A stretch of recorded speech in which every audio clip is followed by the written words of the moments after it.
Don't confuse it for the music. Roast to chef and crime. Not me, them probably bands when they say who's next. I'm part of the ends. And Liz not playing the fence. We can't make songs if you're friends with them. Me and D, that's a 2-man step. I don't need to step with 100 men. Still need me 100 M's. What's good, people? It's your boy Rhino. Welcome to Rhino MGTV. This is my Manchester United match review. Like the video, make sure you are subscribing. Man United 4, Everton 0. And just like I said in my thumbnail, we are scoring goals. We're scoring goals, and it's just good to see, man.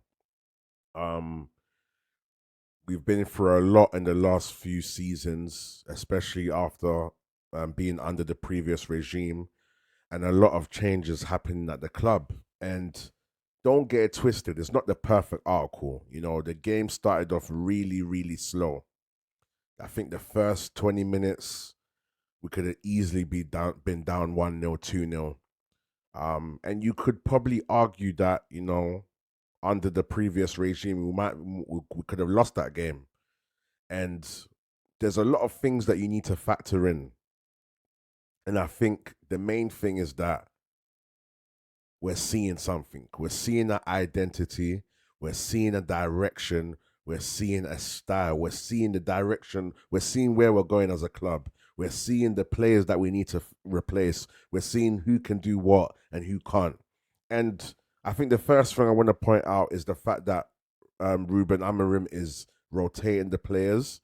He's making sure that all the players are getting fair game time. And I think this is possibly his way of assessing this team as well. And it helps us in games. It helps the system. It helps the team and the squad learn the system. And so when you rotate, everyone just still knows what they're doing.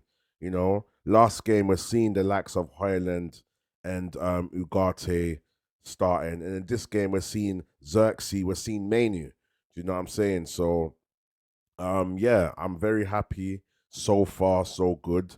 I know it's not going to be an easy ride, so I'm not going to get too giddy and start saying some crazy claims, but I'm going to enjoy the moment and enjoy the win. We scored 4 goals, you know. Big up Amad Diallo, man. Amad Diallo, absolutely fantastic, amazing player, man. And we knew this from his time last season. And a lot of times he was on the bench, which made no sense. Why were we seeing Amad Diallo on the bench? It makes no sense. So I'm just happy that, you know, we scored 4 goals and he was instrumental to each and every one of them. And what are we seeing? The press. We saw it in the last game against Bodo Glimt, the press from Rasmus Højlund. Now we're seeing Rasmus wasn't on. Who are we seeing the press from? Amad Diallo. So here's where we're starting to see repeated patterns of our press being strategic. We're seeing it in multiple games that we're winning, we're getting goals by just the way we're pressing, the type or the technique of the press. Because it's easy to run around like a headless chicken, but obviously the coaching has made our players anticipate better when to press and how to press. So I'm very happy about that. Yeah, Amad had a fantastic game. Like I said, a lot of the goals came from him. So big up Amad. I believe he was the man of the match. Joshua Xerxes, a lot of the fan base writ him off. And the same way I have patience for Højlund, I have patience for Xerxes. Give him time. Let him settle in. He's in a new country, a new environment. Let him settle in.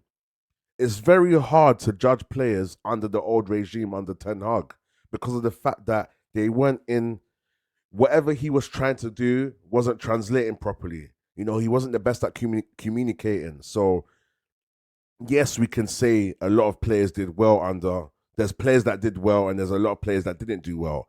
But realistically, you can't really judge as much in that old system.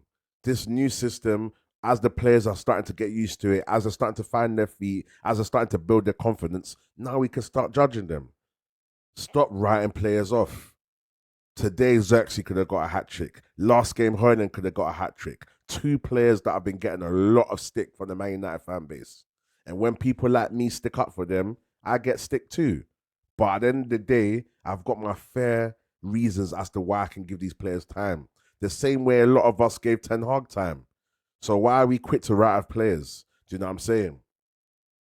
So we're definitely in a generation where I feel like players get written off too easily, and I understand it. Criticize them, but don't completely write them off, because yes, we want consistency, and yes, there's been, you could talk about Hoyland's goal drought, or you could talk about the fact that Xerxes looks a bit off the pace and whatever, but it's all down to climatizing and adjusting to the system. That's what I think, and from when you can see good spells, it just shows that there's definitely something there. And you just need to allow these players to kind of develop that. So big up Joshua Xerxes, man. 2 goals, brilliant. Hold that play, very good.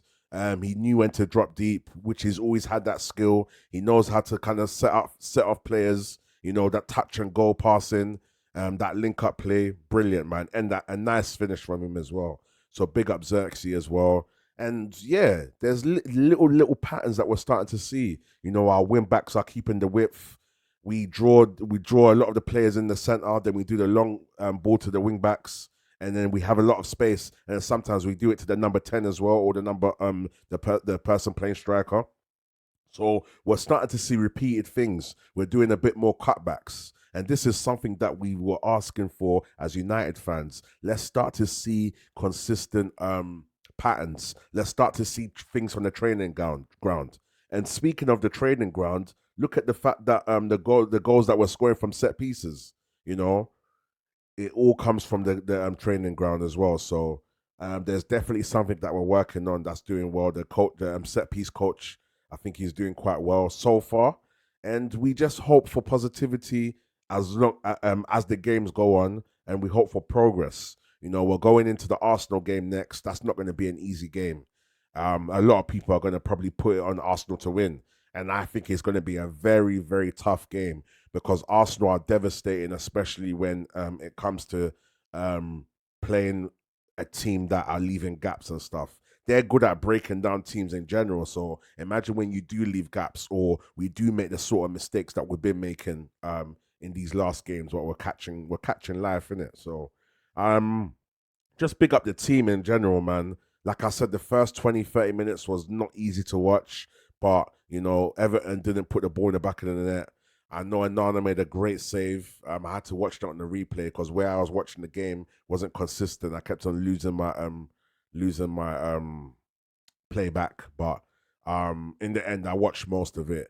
And yeah, I'm just happy. 4 goals, Old Trafford. We can celebrate a win. We're now in positive goal difference as well. And this just shows the mess that Eric Ten Hag left our club in. Eric Ten Hag left our club in a very, very big mess. And big up Musa. Musa was saying it. When you look at this league, the league is a league that the top teams, if you perform well, should be doing very well. But he left so much damage at this club. He's damaged our position in the table. He's damaged a lot of our players. Kobe Mainoo didn't look too fit, but I think he had some good moments, and I'm not gonna give him any stick. Pause. I'm not gonna give him any aggro in terms of how he played. He hasn't played for a minute. Same way as Malacia. So yeah, man. At the end of the day, look, we take the 3 points and we move. I think we're now 9th in the table.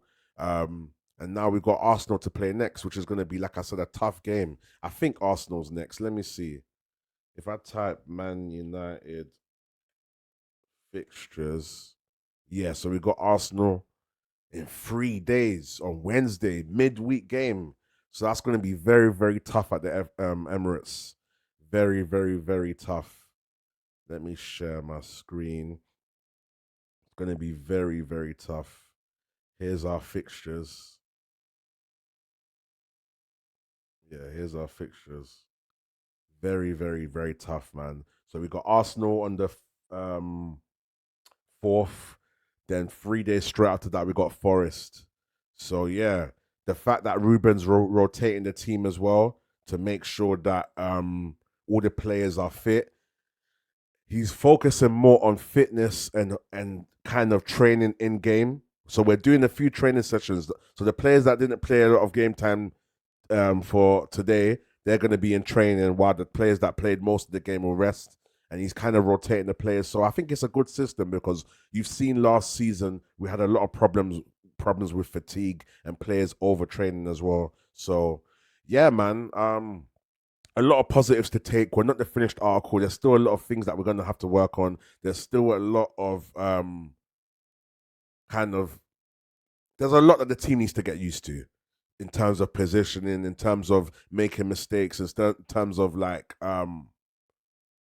getting caught in the transition and stuff like that, and moving the ball a bit more quicker. But yeah, listen, we're not the finished article, but I'm happy with the win. Let me know if there's anything else I missed out. Big up Onana as well. He did a great save. I think Dallo had his moments as well. Who else is there?